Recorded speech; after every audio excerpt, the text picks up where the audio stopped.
Militants most of the people will be Muslim. Okay, most of all ಅಲ್ಲ, ಎಲ್ಲ ಅವರೇ, ಎಲ್ಲ ಮುಸ್ಲಿಮೇ ಇರ್ತಾರೆ. ನಮ್ಮ ಇಂಡಿಯನ್ ಡಿಫೆನ್ಸ್ ಅಲ್ಲಿ ಮಿಲಿಟರಿನಲ್ಲಿ ಮುಸ್ಲಿಂ ಸೋಲ್ಜರ್ಸ್ ಇರ್ತಾರೆ. ಹೌದು. ಈಗ ಅವರು ಮಿಲಿಟೆಂಟ್ಸ್ ಮೇಲೆ ಅಟ್ಯಾಕ್ ಮಾಡಬೇಕಾದ್ರೆ ನಮ್ಮ ಮುಸ್ಲಿಂ ಮಿಲಿಟರಿ ಸೋಲ್ಜರ್ಸಿಗೆ ಮೈಂಡ್ ಸೆಟ್ ಹೇಗಿರುತ್ತೆ? ಬಿಕಾಸ್ ನೀವು ಹೇಳಿದ್ರಿ ಆ ಮಿಲಿಟೆಂಟ್ಸಿಗೆ ಸಪೋರ್ಟ್ ಮಾಡೋವಂಥ ಒಂದು ಡೋಡಾ ಅನ್ನೋ ಡಿಸ್ಟಿಕ್ಗಳಲ್ಲಿ ಅವ್ರೇನಾದ್ರು ಮಿಲಿಟೆಂಟ್ಸ್ ಬಂದ್ರಪ್ಪ ಅಂದ್ರೆ ಅಲ್ಲಾ ಘರ್ ಮೇ ಆಯಾ ಅಂತ ಹೇಳ್ತಾರೆ. ಅದೇ ಮುಸ್ಲಿಂ ಮಿಲಿಟರಿ ಅವ್ನು ಹೋದ್ರೆ ಏನ್ ಹೇಳ್ತಾರೆ? ಮಾರೋ ಇಸ್ಕಿ ಸಾಲ ಪೈಲೆ ಅಂತಾರೆ ನಮ್ಮ ಮಿಲಿಟರಿ ಮುಸ್ಲಿಮ್ಸ್ ಅವರು, ನಮ್ಮ ಆರ್ಮಿಯವರು.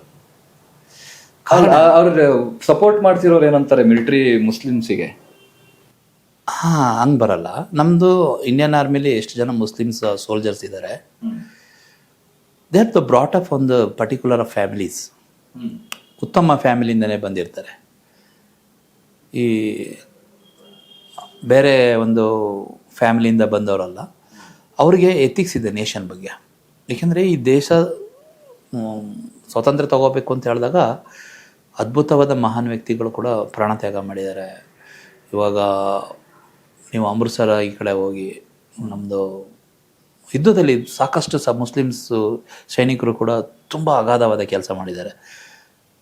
ಅದ್ರ ಬಗ್ಗೆ ಎರಡು ಮಾತಿಲ್ಲ ಸರ್. ನಮ್ಮ ಜೊತೆ ಎಷ್ಟು ಜನ ಮುಸ್ಲಿಮ್ಸ್ ಇರ್ತಾರೆ, ಕ್ರಿಶ್ಚಿಯನ್ಸ್ ಇರ್ತಾರೆ, ಇನ್ನು ಬೇರೆ ಯಾವುದೇ ಒಂದು ಕಮ್ಯುನಿಟಿ ಇರ್ತಾರೆ, ನಾವೆಲ್ಲ ಒಂದೇ ತಾಯಿ ಮಕ್ಕಳು ಸರ್. ಅಲ್ಲಿ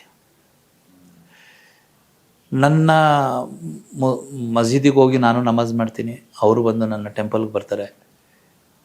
ಒಂದೇ ಟೆಂಪಲ್ಲಿ, ಒಂದೇ ಧಾರ್ಮಿಕ ಸ್ಥಳದಲ್ಲಿ 5, 4, 3 ರಿಲಿಜಿಯಸ್ನ ಪೂಜೆ ಮಾಡುವಂಥ ಒಂದು ಫೆಸಿಲಿಟೀಸ್ ಕೊಡ್ತಾ ಇದೆ ಅಂದರೆ ಇಂಡಿಯಾದಲ್ಲಿ Indian army sir. There is no second thoughts. ನಂದು ಮುಸ್ಲಿಮ್ಸ್ ಅವನು ಇದ್ದಾನೆ, ನನಗೆ ಅವನು ಏನು ಮಾಡ್ತಾ ಇದ್ದಾನೆ ಅಂತ ಹೇಳಿದ್ರೆ ಸರ್, ಆ ರೀತಿ ಅವ್ನು ಮಾಡೋವಂಥ ಹುಡುಗ ಆಗಿದ್ರೆ ಅವನು ಮೊದಲೇ ಹೊರಟೋಗ್ಬಿಡ್ತಾನೆ ಸರ್. ದಿ ಬೆಸ್ಟ್ ಫ್ರೆಂಡ್ಸ್ಗಳಿದ್ದಾರೆ ನಮ್ಮಲ್ಲಿ, ಎರಡು ಮಾತಿಲ್ಲ ಅದರಲ್ಲಿ. ನನ್ನ ಜೊತೆ ಮಿಲಿಟೆಂಟ್ಗೆ ಅಂದರೆ ಉಗ್ರವಾದಿಗಳಿಗೆ ನಮ್ಮದು ಟೀಮಲ್ಲೇ ಇದ್ದಾರೆ. ಸಾಲ ಇಸ್ಕಿ ಮಾರೋ ಪೈಲೆ ಅಂತಾರೆ ನಮ್ಮವರೇ. हाँ, हमारा नाम खराब करती हैं ये, मारो पहले इनको ಅಂತ. ಅರ್ಥ ಆಗ್ತಿದೆಯಾ? ತು ಮುಸ್ಲಿಮ್ಸಲ್ಲಿ ಅದೇ ನಾನು ಹೇಳಿದ್ನಲ್ಲ ಆವಾಗಲೇ, ಟೀಮ್ ಇದೆ. Funding team separate, ಪ್ರೊಪಗಂಡ team separate, back execution ಅದು ಅವ್ರದ್ದು ರಿಯಲ್ ಆರ್ಮಿಯವರು. ನೀವು ಯಾರನ್ನ ಮಿಲಿಟೆಂಟ್ ಅಂತಿದ್ದೀರಲ್ಲ, ಅವ್ರು ಮಿಲಿಟೆಂಟ್ ಅಲ್ಲ, ಅವ್ರದ್ದು ಮುಸ್ಲಿಮ್ಸನ್ನ ಆರ್ಮಿಯವರು. ಅವ್ರ ಇದಕ್ಕೆ ಅವ್ರ ಆರ್ಮಿ. ಇಲ್ಲೂ ಏನೋ ನಡೀತಾ ಇದೆ, ಇಲ್ಲಿ ಏನು ಗಲಾಟೆ ಮಾಡ್ತಾ ಇದ್ದಾರಲ್ಲ, ಅದು ಅವ್ರದ್ದು ಬ್ಯಾಕ್ ಎಂಡ್ ಆರ್ಮಿ ಫೋರ್ಸು. ಅವ್ರ ಮನೆಗೆ ನೀವು ಅದನ್ನ ಟ್ರೇಸ್ ಮಾಡೋಕೆ ಹೋದ್ರೆ ನಿಮ್ಗೆ ಎಲ್ಲೂ ಸಿಗಲ್ಲ. ಅವ್ರ ಮನೆಗೆ ಫಂಡಿಂಗು ಬೇರೆಯವ್ರು ಫಂಡಿಂಗ್ ಮಾಡ್ತಾರೆ. ನಿಮಗೆ 1 ವರ್ಷ 2 ವರ್ಷ ನೀವು ಮನೆಗೆ ಬರೋದಿದ್ರು ನೀವು ಕೇಸಿಂದ ತಪ್ಸ್ಕೊಂಡು ಹೋಗೋಕ್ಕೆ ಅವ್ರ ಮನೆಗೆ ಫುಡ್ ಹೋಗುತ್ತೆ. ನಾವು ಅಂದ್ಕೊಂಡಿರೋದಷ್ಟೇ. ನಾವು ಎಲ್ಲರೇ ತಪ್ಪು ಮಾಡಿ ಸಿಕ್ಕಾಕೊಂಡ್ರೆ ನಮ್ಮ ಮನೇಲಿ ಅಕ್ಕಿ ತೊಗೊಂಡೋನು ಕೊಡೋಕ್ಕಿಲ್ಲ. ದಟ್ ಈಸ್ ಅವ್ರದ್ದು modus of operandi is a different. So ನಮ್ಮ ಇದರಲ್ಲಿ ಮುಸ್ಲಿಮ್ಸ್ ಅವರು ಇದ್ರೂ ಅವ್ರು ಯಾವಾಗಲೂ ಇದೇ ರೀತಿ ಕೆಲಸ ಮಾಡ್ತಾರೆ. ನಾನು ಕಂಡ ಮಟ್ಟಿಗೆ, ನಾವು ಕಂಡ ಮಟ್ಟಿಗೆ. Yes sir. ಆ್ಯಂಡ್ ನೀವು ಟ್ರೈನರ್ ಆಗಿ ಕೂಡ ಸರ್ವ್ ಮಾಡಿದ್ರ. ಹೌದು. ಒಂದು ಸಿಂಪಲ್ ಆಗಿ ನನಗೆ ಹೇಳಿ, ತುಂಬ ಡೀಪಾಗಿ ಹೋಗೋದು ಬೇಡ. ಈಗ ನೀವೇನಾದರೂ ನಿಮ್ದೊಂದು ಹಾರ್ಡ್ ಕೋರ್ ಟ್ರೈನಿಂಗ್ ಮಾಡೆಲ್ ನಾನು ಕ್ರಿಯೇಟ್ ಮಾಡಬೇಕಪ್ಪ ಅಂತ ಏನಾದರೂ ನಿಮಗೆ ಬಂದರೆ, ನಿಮ್ಮ ಹಾರ್ಡ್ ಕೋರ್ ವರ್ಕೌಟ್ ನಿಮ್ಮ hard core physical training model ಹೇಗಿರುತ್ತೆ? ಹಾರ್ಡ್ ಕೋರ್ ಏನೆಲ್ಲ ಮಾಡಿಸ್ತೀರಾ ನೀವು?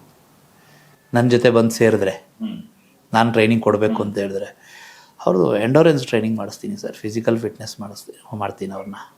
ಅಂದರೆ ಮಾನಸಿಕವಾಗಿ, ಆರ್ಥಿಕವಾಗಿ ಹಾಗೂ ಸಂತೃಪ್ತಿಗಾಗಿ ಏನೆಲ್ಲ ಎಕ್ವಿಪ್ಮೆಂಟು ಎಲಿಮೆಂಟ್ಗಳು ಬೇಕು ನಾನು ಅದನ್ನ ಅವ್ರಿಗೆ ಆ್ಯಡ್ ಮಾಡಿಸ್ತೀನಿ ಸರ್.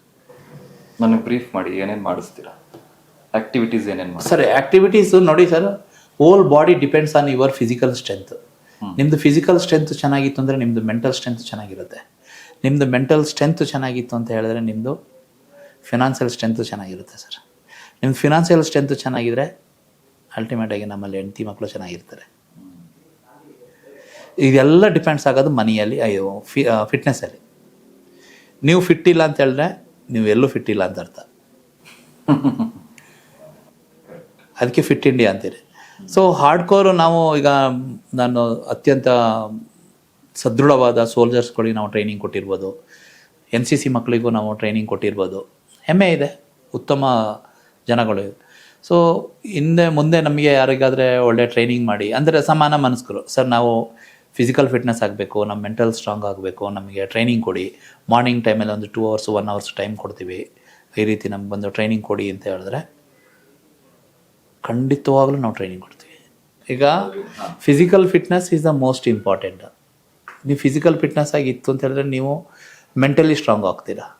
ಸೊ ನೀವು ಮೆಂಟಲಿ ಸ್ಟ್ರಾಂಗ್ ಆಗ್ತೀರಿ ಅಂತ ಹೇಳಿದ್ರೆ ನೀವು ಹೆಲ್ದಿ ಆಗಿರ್ತೀರ. ಮೆಂಟಲ್ ಸ್ಟ್ರಾಂಗ್ ಆಗ್ತೀರಾ ಅಂತ ಹೇಳಿದ್ರೆ ನಿಮ್ಮದು ಫಿನಾನ್ಸಿಯಲ್ ಮ್ಯಾಟ್ರ್ ಸ್ಟ್ರಾಂಗ್ ಆಗುತ್ತೆ. ನಿಮ್ಮದು ಫಿನಾನ್ಸಿಯಲ್ ಮ್ಯಾಟ್ರ್ ಸ್ಟ್ರಾಂಗ್ ಆಗ್ತು ಅಂತ ಹೇಳಿದ್ರೆ ನಿಮ್ಮ ಮನೇಲಿ ಹೆಂಡತಿ ಮಕ್ಕಳು ಚೆನ್ನಾಗಿರ್ತಾರೆ.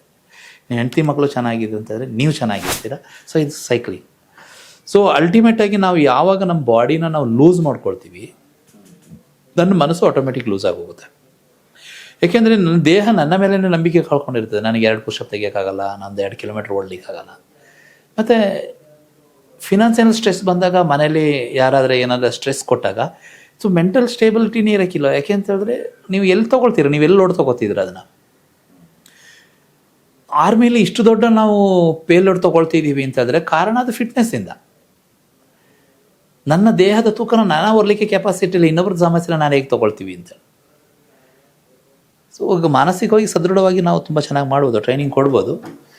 ಏನೆಲ್ಲ ಕೊಡ್ತೀರಾ ಅನ್ನೋದನ್ನು ಏನೆಲ್ಲ ಕೊಟ್ಬಿಡ್ತೀನಿ ಅಂತ ಹೇಳಿದ್ರೆ ಹಾರ್ಡ್ ಕೋರ್ ಬೇಕು ನನಗೆ. ಹಾರ್ಡ್ ಕೋರ್ ಬೇಕಾ? ಹಾರ್ಡ್ ಕೋರ್ ಆಗಿ ನನಗೆ ಸಿಕ್ತು ಅಂದ್ರೆ ಈ ತರ ಉಜ್ಜಾಡ್ಬಿಡ್ತೀನಿ ನಾನು ಅನ್ನೋ ತರ. ಸರ್ ಅವ್ರಿಗೆ ಹಿಂಗ್ ಮಾಡ್ಬಿಡ್ತೀನಿ ನಾನು ಅನ್ನೋ ತರ ನನಗೆ ಆ ರಗಡ್ ಆನ್ಸರ್ ಬೇಕು.